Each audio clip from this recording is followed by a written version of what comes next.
Well, good morning, and thank you very much for joining us. I am Youri Folarin. Our guest this morning is Honorable Abdulrazaq Namdas. Honorable Abdulrazaq Namdas is the former chairman of the House Committee on Army. He's also a board member of NDDC. Good morning to you, Honorable Abdulrazaq Namdas. Okay. Well, of course, one of the main topic of the day is about food. Nigerians are complaining. Being power, you've heard that, and that interprets into what we're talking about. And we're talking about food scarcity and the part that rampant insecurity, the part that it plays in this. So, Honorable, maybe we should start by the way, what you see as the nexus, the connection between these two, rampant food security and banditry and kidnapping. Yeah, thank you so much for giving me this opportunity to speak on this platform. I want to tell you that there is a relationship between insecurity and food insecurity and also food security. Because first, food security, you should understand that shows that where Nigerians have or population have access to availability of food, that means there is real security. But currently, people living in the villages, people living in the hinterlands have challenges of having access to affordable food, availability of food, in fact, good dietary. These are the challenges because kidnappers, cattle rustlers, and as well as terrorists have a way of threatening villagers to their farms. And once people are threatened, these villagers have it difficult to continue to go to their farms and produce a lot of crops for us to eat.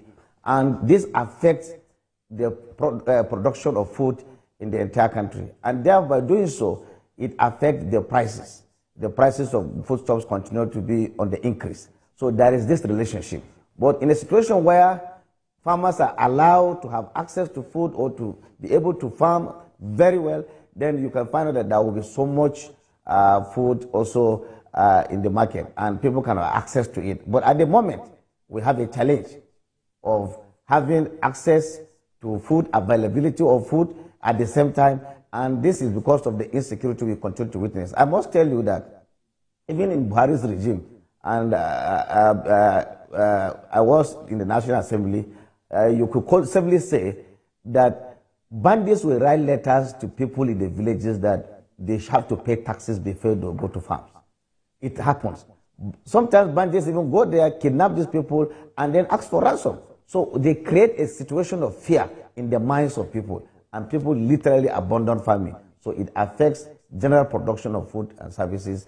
At the end of the day, it affects the price. So this is the correlation I can tell you that is between food security and national security as far as I'm concerned.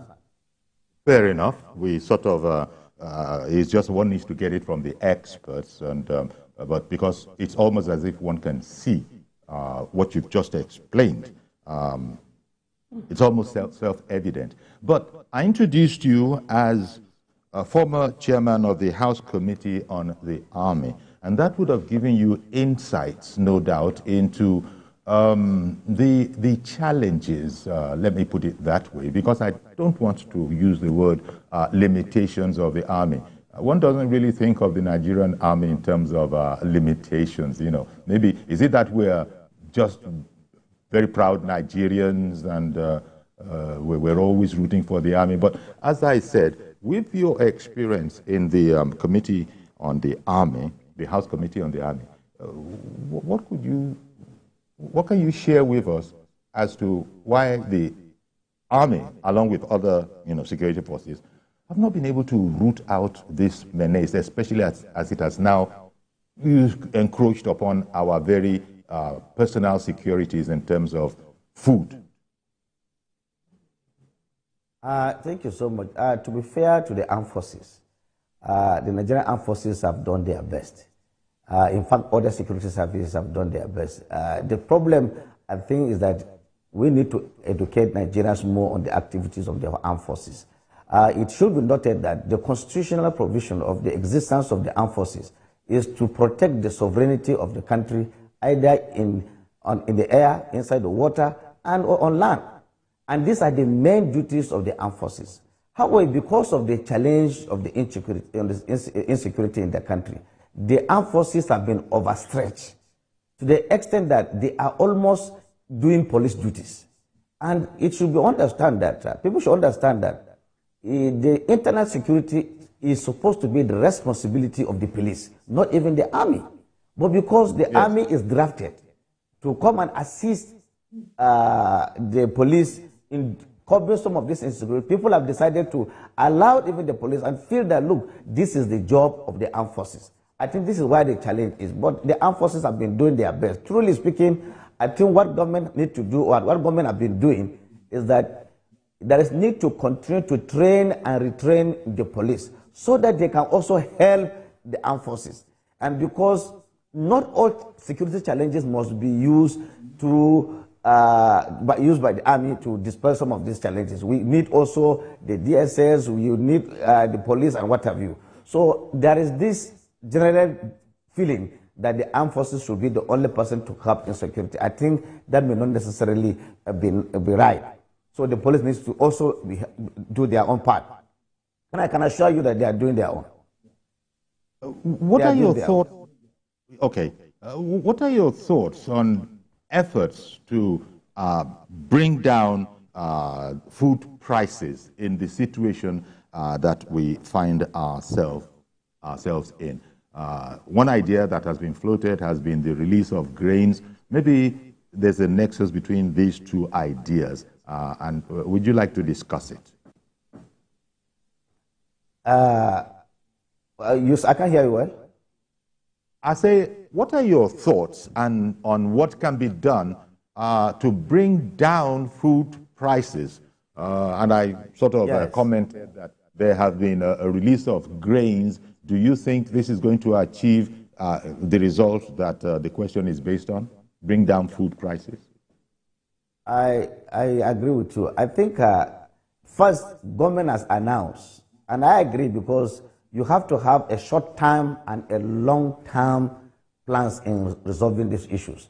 At the short term, this is what the government has been able to do. Say, look, the Minister of Agri, Senator Abubakar Kari, has announced, in line, including the Minister of Information, they've said government will release over 42 metric tons of grains from the grain reserve. And also that the Rice Millers Association will release about 60 metric tons, making 102 metric tons of grains. And in the short time, I think once it is released, it will really, really help. However, the challenge has always been not releasing grains. The challenge is when you release this grain, does it get to the common man? And this is where I feel something should be done in this regard. For example, a committee should be put in place in each state so that governors should be part of it, members of House of Assembly from that state should be part of the committee, members of House of Reps or senators from National Assembly from particular states should be involved, religious leaders should be involved, security agencies should also be involved, and even anti-corruption agencies should be involved. Once these people are involved, Nigerians will be able to get this food. But if you release grains and you do not monitor how it is being delivered to the masses, it is difficult that the effects will be there. You could recall during the COVID-19, we had similar challenges where government released grains, but some people stocked them in their warehouses. Some people said they were even waiting to repackage it for campaign purposes. However, I think this government will not just release grains and just watch. I have confidence that they will follow it from the beginning to the end. And in the short time, I think that is a good thing. It will reduce the prices of foods and in the market. And in the long term, investment in agriculture should be there so that people can be able to go back to their farms and be able to produce more food, have access to roads and what have you. I think this is my view on this. We're talking about the grains and our records in the past. Our records don't speak very well for us, as you've just indicated yourself. And one wonders what the problem is.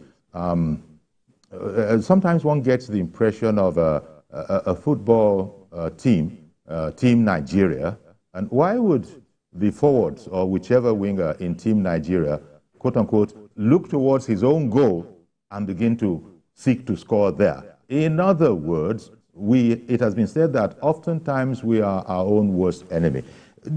Do you see this as an important part of the problem that we have in this country? That it's one thing for government to initiate and float ideas and objectives, but it's another thing entirely for it to be executed faithfully, honestly, transparently, in line with the thoughts of the release. So you were saying that government should be involved, everybody of substance should be involved, but I don't know that we have that machinery to ensure the desired objective. The same happened, remember, complaints, we heard complaints from fertilizer distribution. They were the guys who really needed and were the main objective of exercises, complaining that they never got it. So going back to, nobody's going to come and do it for us. It can only, if they were to come, you, among other, distinguished commentators, will comment that, no, you can't come and try. We know what to do. Do we really, Honorable? Yes, we really have the ability to distribute these grains and to get to the right people. I think all we have is political will. And the government of Bola Ahmed Tinubu has this political will to do so. And let me even let you know, Nigerians are hungry at the moment. Any individual, whether politician or public officer or whatever, that will be given these grains to go and distribute, if that person attempts to divert those grains, I think that person will understand that he is living in Nigeria, and the people, Nigerian masses, will not take it lightly. I can assure you that. And so, because Nigerians should not be taken for granted, once government has been able to release these grains should be given. And that was why I said the only way for us to effectively monitor this is that you don't just carry grains and hand it over to state government. That has been the problem. They will give it to state government and allow the state government to decide on ways and means to distribute these grains. In my view, it is not the best. However, it is very important that state governments who are elected leaders in their state should be carried along, but they shouldn't be allowed to decide entirely as to how this thing should be distributed. That was why I suggested that in each of the states, religious leaders should be part of it. Anti-corruption agencies should be part of it. And even elected representatives, be it state or at the national level, should be part of it. Once these people are part of it, it will be difficult to allow somebody to divert. And it should not be on a political party basis, because President Bola Tinubu is a Nigerian president. I am from the APC, but this grain is not an APC grain. This is a grain that is meant for Nigerians, and it is to cushion the effect of the prices and the shortages of food that people are suffering. And in my view, that is the only way we can be able to have solid distribution network. And I think with the good political will, with determination, we should have fear of God in our minds to distribute it. And government, where given this, should give strong warning to whoever diverting, and that person should be dealt with. So if this is followed, I can assure you that the Nigerian masses will be happy over it. Well, as you said, if this is followed, I guess that everything rides on that.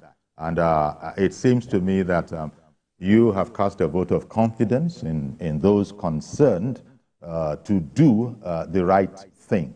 This has always been the problem. As you know, the average Nigerian citizen, maybe it will change, he's not very trusting of the best intentions of government. So I guess this is going to be an opportunity for people to see how it goes, because the Nigerians themselves will give the verdict.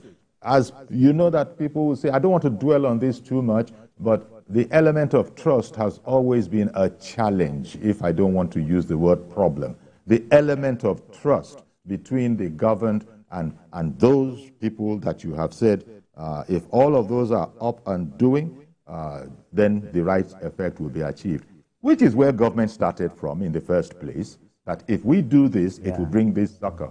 But then along the line, it's not President Tinubu that's going to go to the actual end point and begin to go and do, there are always these people in between that you have this implicit faith on. So I don't want to dwell too much on that. I think enough said.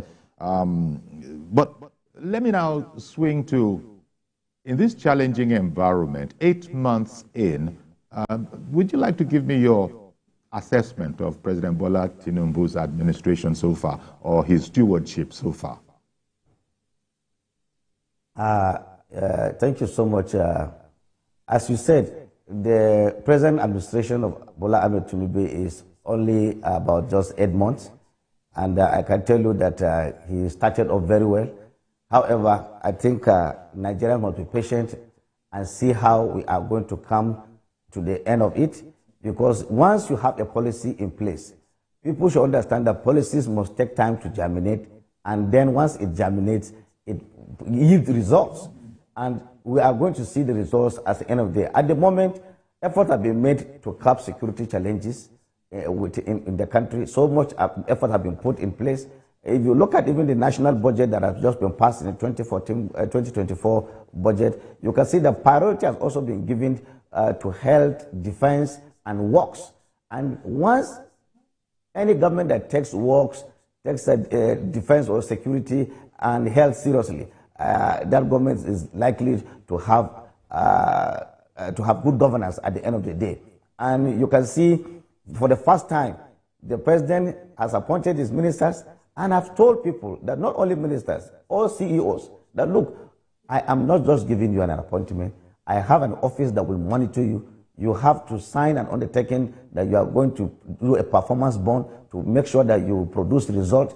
And there is even a special assistant, a special advisor that is overseeing that office. And in each of these ministries, people are already aware that whatever thing they are doing, they are being monitored.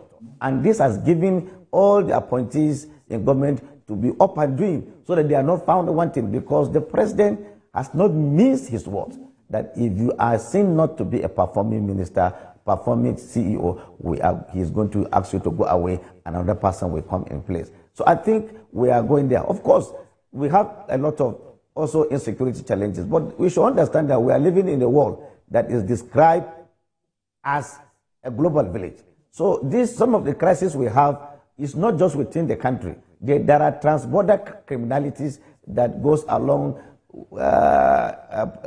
drug addiction, a lot of arms, smuggling in arms and small, big and light and small weapons that are across our borders. So these are places that government is making efforts to check those criminalities so that at least we can reduce to the barest minimum the level of crisis. I think the government has started well.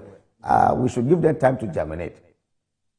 Well, there are those who are saying or who are thinking that such is the nature of the problem before the country, and this administration, the Bola Ahmed Tinubu administration, very, very much is expected from them. In fact, it has even been said that people are impatient.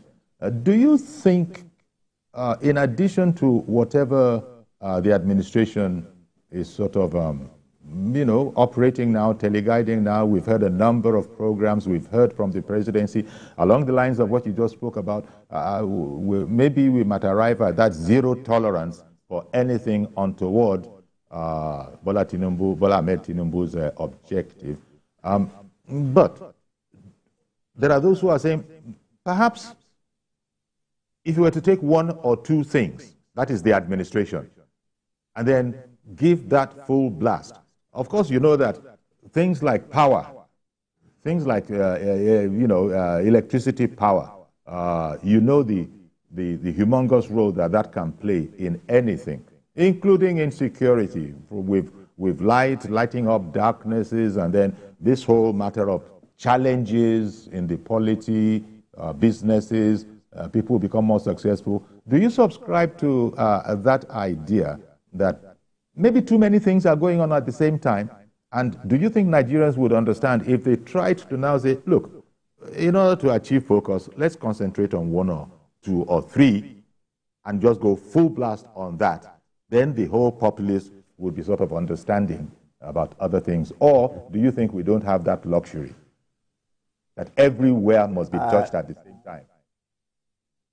Yes, yeah, we have a government in place. And if you look at, even as I said, the national budget, everything is shared into sectors. You allocate funds according to sectors. And government must be able to look at most of all the problems across the land. It cannot be selective in handling issues. The only thing I think people need to be educated about is that, let me give an example on security. People should understand that today, even if you have enough resources to fund purchase of equipment to sustain the war on terrorism and banditry, these are things that you cannot go and buy it on the shelf, even if you have the money right at the moment. I remember in the Ninth Assembly, when we paid for Tucano aircraft, the Tucano aircraft, we paid 100% up front. But it took over 3 years before we started receiving the aircraft.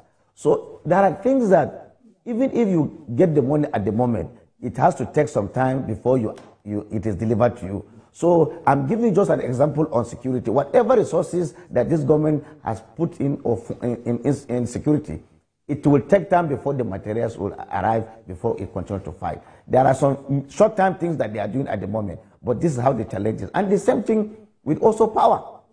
No matter how much resources you have in terms of power, you cannot fix power in 2 days. You need some time to do it. Because people should also understand that power is divided into either generation or distribution. So where is the challenge? If there is problem of generation of power, we have to generate the power first before we distribute the power. This government has put measures in place for power, for defense and what have you, and health. But because it has to take time for us to get it, there are some impatience with it. And government policies, no matter how laudable it is, you cannot put a policy on Monday and you see the result on Tuesday. It will take time. The only thing government does that it has to look critically and say, look, what are those things I have to achieve within the short period? What are those things I need to put in place to get in the long term? So, and I can tell you that Bola Ahmed Tinubu has been able to keep certain policies in place and is ready and is doing his best. We should give him opportunity, give him the support, and see that, let's see what happens in the next 1 year. So far, we are not doing badly. That is my point.